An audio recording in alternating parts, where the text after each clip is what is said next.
అపోస్తలుల కార్యములు అనగా అర్థం ఏంటంటే, అపోస్తలు చేసిన కార్యములు ఎలా చేశారు? పరిశుద్ధాత్మ ప్రభావము ద్వారా వారు ప్రేరేపించబడి పరిశుద్ధమైన గొప్ప కార్యములు, పరిచర్య, దైవ చిత్తం వారు చేసి ఉన్నారు. అయితే అపోస్తల కార్యములు 28 అధ్యాయాలు కూడా, కొన్ని అధ్యాయాలు పేతురు ప్రసంగాలు మనం చూసాము. దాని తర్వాత పౌలు ప్రసంగాలు, పరిచర్యలు మనం చూసినాం. అపోస్తలులను ఎన్నుకున్నది ఎవరు అంటే యేసుప్రభుల వారు. అయితే యేసుప్రభుల వారు ఏం వాగ్దానం చేశారు? పరిశుద్ధాత్మ దేవుడు ఏం చేశాడు? మరి భయాందోళనతో ఉన్న శిష్యుల యొక్క జీవితాలు ఎంత గొప్పగా మారాయి అనే అంశాలు ఈరోజు మనం ఈ యొక్క పరిశుద్ధాత్మ పలుకుల ద్వారా అర్థం చేసుకోవడానికి ప్రయత్నిద్దాం. మొట్టమొదటిగా 3 అంశాలు మనం ధ్యానించుకుందాం. అదేంటి అంటే, అయితే అంశాలను ధ్యానించుకునే ముందు 3 అంశాలు మనం తెలుసుకోవాలి. అదేంటంటే, మొట్టమొదటిది ప్రభు చేసిన వాగ్దానము. ప్రభు ఏమని వాగ్దానం చేశారు? పరిశుద్ధాత్మతో మీరు నింపబడతారు అని. రెండవ విషయం పవిత్రాత్మ రాకడ అంటే పెంతెకోస్తు పండుగ. మూడవ అంశం పేతురు ప్రసంగం. మొట్టమొదటిది ప్రభు చేసిన వాగ్దానం, రెండవది పెంతెకోస్తు పండుగ, పవిత్రాత్మ రాకడ, మూడవది పేతురు ప్రసంగం. ఇందులో మొట్టమొదటిది ప్రభు చేసిన వాగ్దానం ఏంటి అని చూస్తే, అపోస్తల కార్యములు 1వ అధ్యాయం 4-5 వచనాలు మనం ధ్యానించుకున్నాము. ఇదిగో యోహాను నీటితో బప్తిస్మం ఇచ్చెను గాని కొన్ని రోజులలో మీరు పవిత్రాత్మ చేత జ్ఞాన స్నానము పొందుదురు అని.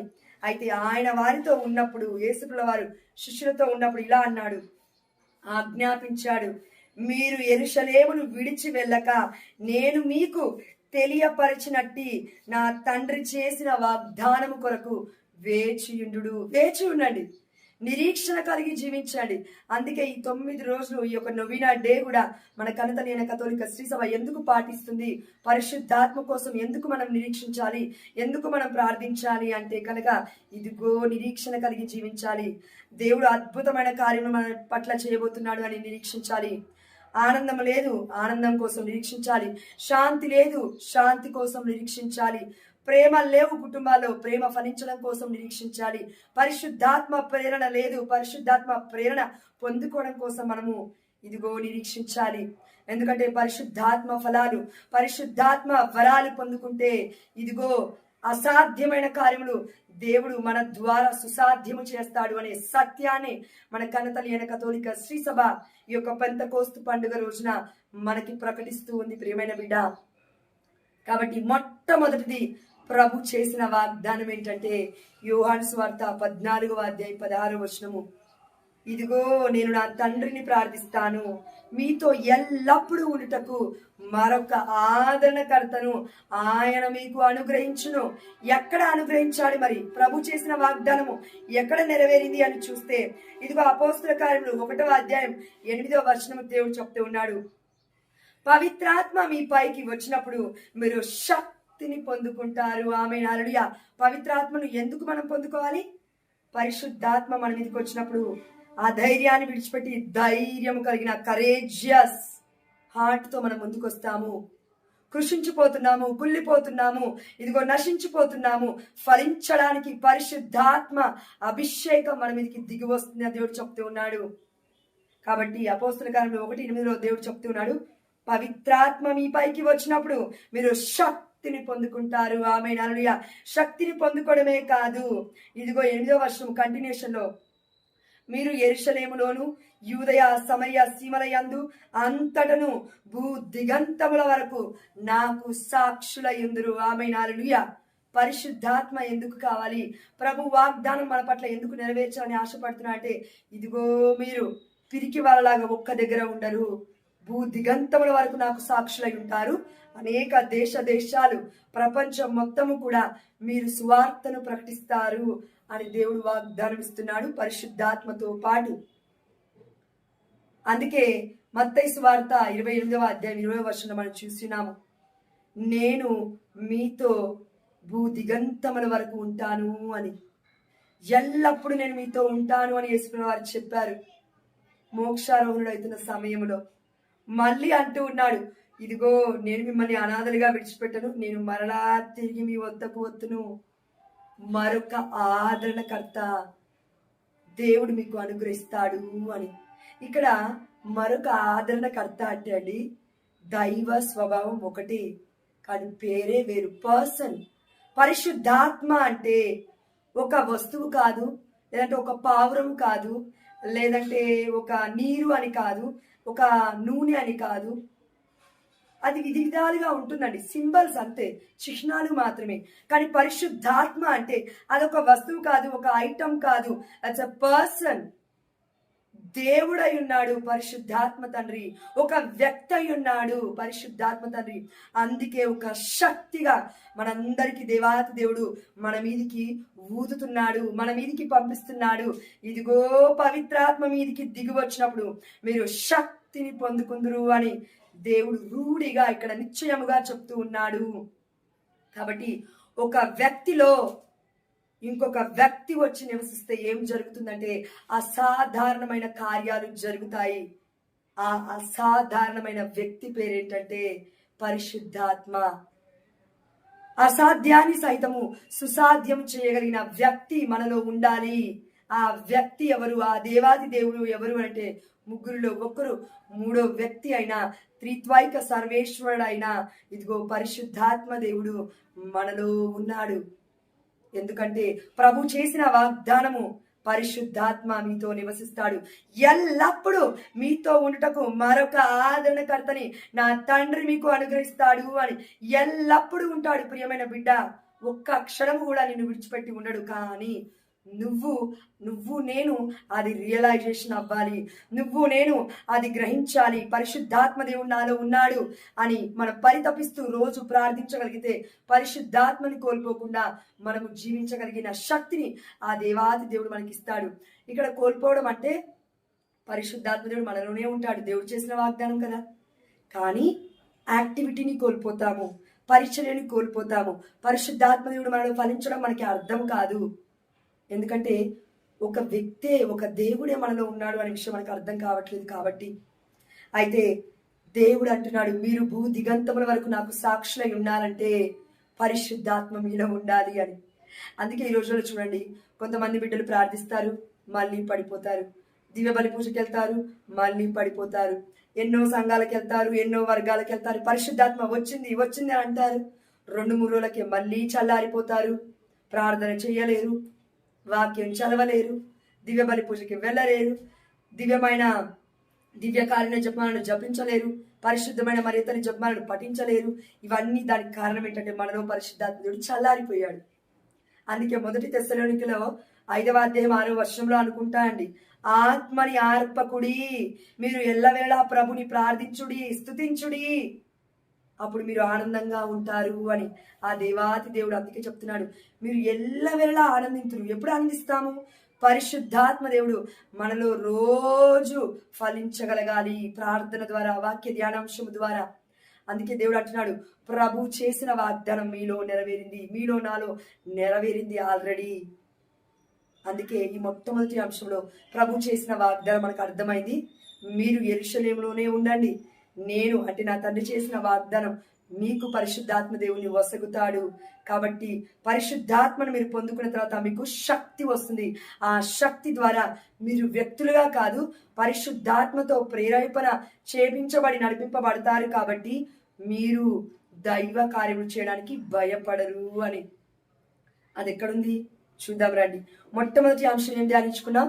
ప్రభు చేసిన వాగ్దానం ఇదిగో మరి నెరవేరిందా అపోస్తుల పట్ల, శిష్యుల పట్ల అని అంటే కనుక మనం అపోస్తుల కార్యములు 1వ అధ్యాయములో 12వ వచనం నుంచి చూస్తే, యూదా ఇస్కారియోతు స్థానంలో పరిశుద్ధాత్మ రాకడ ముందు ఇదిగో పేతురు అంటూ ఉన్నాడు, అందరు గుమిగూడారు ఆ యొక్క పై గదిలో, మేడ గదిలో గుమిగూడి మనలో ఒక్కరు తక్కువయ్యారు, అపోస్తలత్వములో ఒకరుండాలి అని చీట్లు వేసుకొని ఎన్నుకొని మరి దేవాది దేవుడికి సమర్పించి వారు ఎలా ఉండాలంటే పవిత్రాత్మతో వారు నింపబడాలి, విశ్వాసంతో వారు నింపబడాలి. వారు ఎలాంటి వారై ఉండాలంటే మొట్టమొదటిగా యోహాను బప్తిస్మము ఇచ్చినది మొదలుకొని యేసుప్రభుల వారు మనతో ఉండి చేసిందంతా చూసిన వారై, అదేవిధంగా యేసుప్రభుల వారు పునరుత్థానుడయ్యారు, అదేవిధంగా మోక్షారోహణుడు అయిపోయాడు. అప్పటి వరకు కూడా మనతో ఎవరున్నారో అందులో ఉన్న వ్యక్తులు మాత్రమే అపోస్తలత్వంలో ఒక్క వ్యక్తిని మనం ఎన్నుకోవాలి. ఎందుకంటే అబద్ధ సాక్షులు వస్తారు, అబద్ధ బోధనలు చేస్తారు, వర్గాలుగా చీలగొడతారు. కథోలిక శ్రీ సభ ఒక్కటే. దేవుడు ఇదిగో అపోస్తులపై 12 రాళ్లపై పాత నిబంధనలు చెప్పినట్లుగా ఇక్కడ 12 మంది అపోస్తులను ఎన్నుకొని ఇదిగో ఇజ్రాయేలు అని యాకోబుకు పేరు పెట్టాడు. ఇక్కడ ఇజ్రాయేలు, నూతన యెరూషలేము అనగా ఇదిగో పెంతెకోస్తు రాకడ రోజున కథోలిక శ్రీ సభ పుట్టింది, క్రైస్తత్వం వెలుగొందింది. అయితే పెంతెకోస్తు పండుగ రోజు ముందే పేతురు లేసి చెప్తూ ఉన్నాడు. అప్పటికి పరిశుద్ధాత్మ రాలే కదా పేతురికి. అందుకే అంటున్నాడు, పేతురికి దేవుడు చెప్పాడు ఏమని, ఇదిగో నా గొర్రెలను మేపు. పేతురు, నువ్వు నన్ను ప్రేమిస్తున్నావా? మొదటి పర్యాయము. రెండవ పర్యాయం, పేతురు, నువ్వు నన్ను ప్రేమిస్తున్నావా? ప్రేమిస్తున్నానయ్యా, అయితే నా గొర్రెలను మేపము, వారు జాగ్రత్త. మూడోసారి అడుగుతున్నాడు, అయ్యా నేను నిన్ను ప్రేమిస్తున్నాను, నీకు తెలుసు కదా అంటే, ఇదిగో నా గొర్రెలు జాగ్రత్త, వాటిని మేపుము అని. అందుకే యోహాను సువార్త 21వ అధ్యాయం మనం ఇది చూస్తున్నాం. దాని తర్వాత అపోస్తుల కార్యంలో ఇది చూస్తున్నాం. ఎవరూ కూడా ఆ యొక్క ఇనిషియేషన్ తీసుకోలేదు. కానీ పేతురు అంటున్నాడు, మనం 11 మందే ఉన్నాము. దేవుడు మనకిచ్చిన పరిచర్య, అపోస్తలత్వంలో ఒకరు తక్కువయ్యారు. ఆ ఒక్కరిని ఇప్పుడు మనం చీట్ల పద్ధతి ద్వారా ఎన్నుకొని ఆ దేవాది దేవుని ప్రార్థించి చీటీ తీసి మనము అపోస్తలత్వంలో ఎవరైతే ఒకరు తక్కువ ఉన్నారో వారిని మనం ఐక్యపరచుకోవాలి. వారు ఎలాంటి వారై ఉండాలంటే, ఇదిగో బప్తిస్మ యోహాను ఇచ్చిన నీటి జ్ఞానస్నానము నుండి యేసుప్రభువు చనిపోవడం, ఇవన్నీ చూసి మరియ తల్లి దేవుడి తల్లి అని తెలుసుకున్న వారు వీరన్నీ చూసి, అదేవిధంగా మోక్షారోహణ ఎత్తున్నప్పుడు కూడా మనతో పాటు ఉన్న వ్యక్తి అయి ఉండాలి అని. ఎందుకంటే అబద్ధ బోధనలు తీసుకొచ్చి అబద్ధ ఆలోచనలు చెప్పి అబద్ధ సాక్ష్యాలు చెప్పి కథోలిక శ్రీ సభ పుట్టినరోజు పెంతెకోస్తు పండుగ, పవిత్రాత్మ రాకడ, దీన్ని చీల్చకుండా ఉండడానికి అపోస్తలత్వము అనేది ఎంత గొప్ప తత్వము అనేది పరిశుద్ధమైన కథోలిక శ్రీ సభ మనకు ప్రకటిస్తుంది. దాన్ని కాపాడడానికే ఈ ప్రయాస, ఈ ప్రయత్నం పరిశుద్ధాత్మ దేవుడిది. అందుకే చూడండి అపోస్తల కార్యంలో 1వ అధ్యాయము 24వ వచనం చూడండి.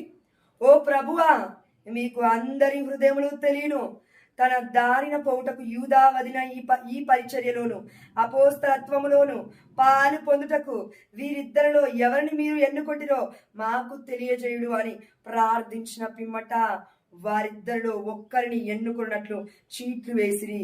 అప్పుడు మత్తియా ఎన్నిక అయ్యను. కనుక అతడు 11 అపోస్తులతో లెక్కింపబడును. ఎందుకు? పరిశుద్ధాత్మ ఇదిగో పండుగ రాకముందే, పెంతెకోస్తు పండుగ రాకముందే, పవిత్రాత్మ రాకడ రాకముందే 12 మంది అపోస్తులు ఉండాల్సిన అవసరం ఏంటి అంటే, దేవుడు అన్నాడు, ఇదిగో పేతురు, నా గొర్రెల మేపు, గొర్రెల జాగ్రత్త. నేను ఇచ్చిన పరిచర్య ఇది, నేను చెప్తున్నాను. అపోస్తులు 12 మంది ఉండాలి.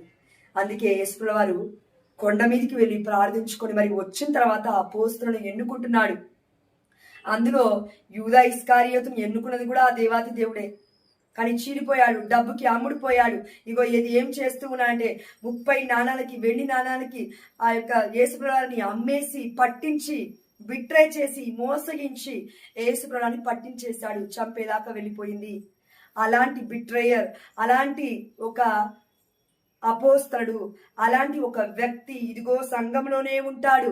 కానీ కథోలిక శ్రీ సభ అంటే ఇష్టపడదు. యూదా ఇస్కారియోతు వలె చేస్తాడు, చీల్చివేస్తాడు, కుటుంబాలను చీల్చివేస్తాడు కథోలిక శ్రీ సభను. ఆ వ్యక్తి పేరే ఇదిగో కథోలిక శ్రీ సభ రన్ అవుతున్నప్పుడు మధ్యలోకి వచ్చి ఒక ప్రీస్ట్ అయ్యుండి కూడా మార్టిన్ లూథర్ వచ్చి ఇదిగో కథోలిక శ్రీ సభను విడక్కొట్టి ప్రాటెస్టెంట్ సంఘంగా మార్చేస్తూ ఉన్నాడు.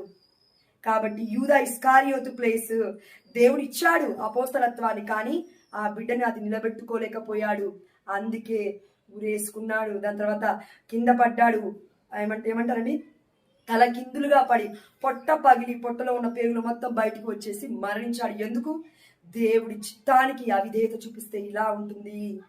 అందుకే కథోలిక శ్రీ సభలోకి కాకుండా, ఒక ప్రీస్ట్గా, ఒక గురువుగా కాకుండా, ఈ గురువుల్లోనే ఉంటూ, ఈ గొర్రె మందలోనే ఉంటూ, పేతురు యొక్క ఆజ్ఞకి లోబడకుండా, దేవుడిచ్చిన ఆజ్ఞకి లోబడకుండా, ఆ అధికారానికి లోబడకుండా నా ఇష్టం వచ్చినట్టు నేను జీవిస్తాను అని ఒక గురువుగా బయటికి వెళ్ళిపోయి ఒక అమ్మాయిని పెళ్లి చేసుకొని ఇదిగో ప్రాటెస్టెంట్ గా నిలబడిపోయాడు మార్టిన్ లూథర్ గారు. అయితే పవిత్రాత్మ రాకడ ఎందుకు మన మీదకి వస్తూ ఉందంటే, పరిశుద్ధాత్మ ప్రేరణ ద్వారా మనం నడిపింపబడితే ఏది అసత్యం, ఏది సత్యం, ఏది కన్నతల్లి అయిన కథోలిక శ్రీ సభ మనకి బోధిస్తూ ఉంది, ఏది వర్గముగా చీలిపోయింది, ఎందులో ఉండొద్దు, ఎందులో ఉండాలి అని పరిశుద్ధాత్మ దేవుడు మనకి నేర్పిస్తాడు ప్రియమైన బిడ్డ. కానీ నేర్పిస్తున్నప్పటికీ మనం నేర్చుకోలేకపోతున్నాము. కాబట్టి ఇప్పటికీ కూడా మన కన్నతల్లి అయిన కథోలిక శ్రీ సభ ఇదిగో పవిత్రాత్మ రాకడ మహోత్సవాన్ని కొనియాడుతూ ఉంది. పెంతకోస్తు పండుగని మనం కొనియాడుతూ ఉన్నాం. ఇవన్నీ కూడా మనకి దేవుడు గుర్తు చేస్తూ ఉన్నాడు. గురుద్రోహము చేయొద్దు. ఆ దేవాది దేవుడే పేతురు గారికి ఇచ్చిన గొప్ప అధికారము. ఇదిగో పేతురు, ఇదిగో ఈ క్రీస్తు సంఘాన్ని ఈ రాతిపై, కేఫా అనే నీ రాతిపై నేను నిర్మిస్తున్నాను. నేను మూలరాయిని, నీవు కేఫావు, నీవు రాయివి. అయితే నేను నిర్మిస్తున్నాను. నీవు ఈ లోకంలో దేన్ని బంధిస్తావో అది పరలోక రాజ్యంలో బంధింపబడుతుంది. ఈ లోకంలో నువ్వు దేన్ని విప్పుతావో అది పరలోక రాజ్యంలో విప్పబడుతుంది అని మత్తయి సువార్త 16 నుండి 18 వచనాలు మనం చూడలేదా? ఈ సంఘాన్ని ఏ నరక శక్తులు జయింపజాలవు అనే మాట మనం వినలేదా? వాక్యం చూడలేదా? కాబట్టి ఈ పరిశుద్ధాత్మ పండుగ, ఈ పవిత్రాత్మ రాకడ అన్ని సంవత్సరాలు వచ్చినట్లుగా వచ్చి వెళ్ళిపోవడం దేవుడికి ఇష్టం లేదు. పరిశుద్ధాత్మ రివలేషన్, ఒక కనువిప్పుని, ఒక దర్శనాన్ని మనకి కలిగించగలగాలి. అదేంటంటే ఈ రోజున నువ్వు ఏ వర్గంలో ఉన్నావు, ఏ ఒక్క సంఘంలో ఉన్నావు, దేవుడికి ఇష్టం లేని ఇదిగో చీల్చబడ్డ వర్గంలో ఉన్నావా, దేవుడికి ఇష్టమైన కథోలిక శ్రీ సభలో ఉన్నావా? ఎందుకంటే ఇదే కుటుంబము, క్రైస్తవ కుటుంబం ప్రియమైన బిడ్డ. అందుకే 12 మంది అపోస్తలుల ఎన్నిక పైన కట్టబడిన కథోలిక శ్రీ సభే ఇదిగో మన ఈ సంఘము, దేవుడి చిత్తము ఇది. అందుకే అక్కడ చూడండి, అపోస్తల కార్యంలో 1వ అధ్యాయంలో 14వ వచనంలో అక్కడ పై గదిలో, మేడ గదిలోకి వెళ్తున్న వారందరిలో ఎవరు ఉన్నారు చూడండి.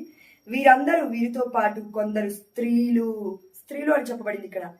దాని తర్వాత చూడండి, యేసు తల్లియగు మరియమ్మయు, దాని తర్వాత ఆయన సోదరులను. మనకి దేవుడిచ్చిన జ్ఞానం కొంత ఉంది కదండి. అవును, ఇక్కడ స్త్రీలు అని చెప్పారు, స్త్రీలు పేర్లు చెప్పలేదు. ఆ స్త్రీలను అందరినీ పక్కకు పెట్టి దేవాది దేవుడు, పరిశుద్ధాత్మ దేవుడు ఈ వాక్యాన్ని రాశాడు. అవునా? మనుషుల ద్వారా చెప్తూ ఉన్నాడు, యేసు తల్లియగు మరియమ్మయు అని. యేసు తల్లి అంటే దేవుడి తల్లి, మదర్ ఆఫ్ గాడ్ అని మళ్ళొకసారి దేవుడు ఇక్కడ చెప్తూ ఉన్నాడు. అయితే ఈ తల్లి తర్వాత మాట్లాడిన తర్వాత ఏం చెప్తున్నాడు చూడండి, ఆయన సోదరులను. ఆయన సోదరులు అంటే ఎవరు? ఇక్కడ యేసుప్రభువు వారు లేరు అపోస్తల కార్యంలో, చనిపోయారు అప్పటికే, మోక్షారోహణుడు అయిపోయారు అప్పటికే. మరి ఇంకా కూడా పరిశుద్ధాత్మ దేవుడు ఎందుకు యేసు తల్లి అని సంబోధించాలి? అదే కాకుండా 2వ వాక్యం ఆయన సోదరుడు అని ఎందుకు సంబోధించాలి? మిగతా వాళ్ళ వ్యక్తులందరినీ కూడా ఆయన సోదరులు అంటే యేసు సోదరులు అనే అర్థము. మరియ తల్లి బిడ్డలు అని ఇక్కడ లేదు.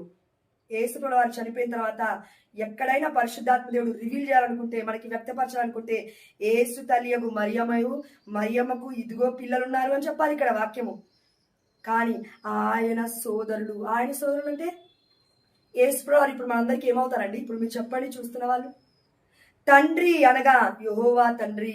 యేసుప్రభువుని మనం ఏమంటాము? సోదరుడు అంటాము. కథోలిక శ్రీ సభ teachings, catechism of the Catholic church, కథోలిక మన యొక్క క్యాథలిక్ మనం ఏమంటారండి, ఆ యొక్క థియాలజీ, ఆ యొక్క స్టడీ ప్రకారము, కొన్ని స్టడీస్ ప్రకారము కథోలిక శ్రీ సభ ఏం చెప్తుందంటే, యేసుప్రభువు మనకి సహోదరుడు అయి ఉన్నాడు, మిత్రుడై ఉన్నాడు, స్నేహితుడై ఉన్నాడు, తండ్రై ఉన్నాడు, తల్లై ఉన్నాడు, సమస్తమై ఉన్నాడు అని. అందులో ఒక పేరు యేసుప్రభువుకి సోదరుడు అని. అందుకే ఇక్కడ ఆయన సోదరులని ఇంకా వేరే వాళ్ళందరూ కూడా, ఇక్కడ 12 మంది మాత్రమే కాదండి అపోస్తలులు, 12 మంది కాక వారితో కలిపి 120 మంది శిష్యులు ఉన్నారని వాక్యం సెలవిస్తుంది. మిగతా వాళ్ళందరూ యేసుప్రభువు వారి శిష్యులు అయితే మరి మరియ తల్లికి ఇంతమందికి జన్మనిచ్చిందంటారా ఏంటి? ఇప్పుడు కాదు కదా. 100 మందికి జన్మనిస్తారా? లేదు కదా. కాబట్టి అపార్థం చేసుకోవద్దు, వాక్యాన్ని అర్థం చేసుకోవడానికి ప్రయత్నిద్దాం. పరిశుద్ధాత్మడే ఇగో చెప్తున్నాడు మనకి, యేసు తల్లియగు మరియమ్మయు తనతో పాటు యేసు ప్రభువారి యొక్క సోదరులను ఒక చోట చేరి ఎడతెగక ప్రార్థన చేయుచుండిరి. అక్కడ ప్రార్థన చేయడానికి ఎంతమంది వచ్చారో చూద్దాం చూడండి. 1వ అధ్యాయం 15వ వచనం. ఆ రోజులలో రమారమి 120 మంది సహోదరులు ఒక చోట సమావేశమైరి. అప్పుడు పేతురు లేచి ఇట్లనెను. 120 మందిలో ఎందుకు పేతురే లేవాలి? 120 మందికి నోరు లేదా? అంతెందుకండి, మరియ తల్లి దేవుడి తల్లే, ఎందుకు లేవలేదు మరియ తల్లి అంటే దానికి అర్థము యేసు ప్రభువారు అన్నారు, పేతురు గారికి ఒకటే మాట ఇచ్చాడు, ఇదిగో పేతురు, నువ్వు నన్ను ప్రేమిస్తున్నావా ప్రేమిస్తున్నావా ప్రేమిస్తున్నావా? అయితే నా గొర్రెల మేపు. అంటే కథోలిక శ్రీ సభలో ఎవరు కూడా తప్పిపోకుండా జాగ్రత్తగా చూసుకోవాలి. పోపు స్థానాన్ని కథోలిక శ్రీ సభకి ఆధ్యాత్మిక తండ్రిగా ఆ దేవాతి దేవుడే నియమించాడు పేతురు గారిని. అందుకే మత్తయి సువార్త 16వ అధ్యాయం 16వ వచనంలో నీకు ఈ విషయాన్ని తెలియజేసింది పరలోకమందున్న నా తండ్రియే కాని రక్త మాంసములు కాదు పేతురు అని ఆ దేవాది దేవుడే సంబోధిస్తున్నాడు. పేతురుని హైలైట్ చేస్తున్నాడు. మన మార్టిన్ లూథర్ గారి వలె సంఘాన్ని విడక్కొట్టి వర్గముగా మారకుండా దేవుడు చెప్తూ ఉన్నాడు. ఏమని? అపోస్తలత్వములోకి రండి, అపోస్తలత్వములో ఉండండి. అపోస్తులతో పాటు అక్కడ ఇదిగో 12 మంది అపోస్తులతో పాటు శిష్యులు కూడా ఉన్నారు, వందలాది మంది. ఆ వందలాది మంది శిష్యులు అపోస్తులతో ప్రార్థన చేస్తున్నారు, వర్గముతో వెళ్ళి ప్రార్థన చేయట్లేదు. మరియ తల్లి మధ్యస్థ ప్రార్థన అక్కడ ఉంది. యేసు తల్లి దేవుడి తల్లితో వారు ఉన్నారు. మనం కూడా ఈనాడు కథోలిక శ్రీ సభలో ఎందుకు ఉన్నారంటే మరియ తల్లి మధ్యస్థ ప్రార్థన కావాలి. యేసు ప్రభు వారు చెప్పిన వాగ్దానానికి మాటకి మనం కట్టుబడి ఉండాలి. దేవుడికి విధేయత చూపించడం అంటే వాక్యం చదివి మర్చిపోవడం కాదు. ఆ వాక్యం విన్నది ప్రతిది కూడా మనము ఇదిగో పాటించడమే.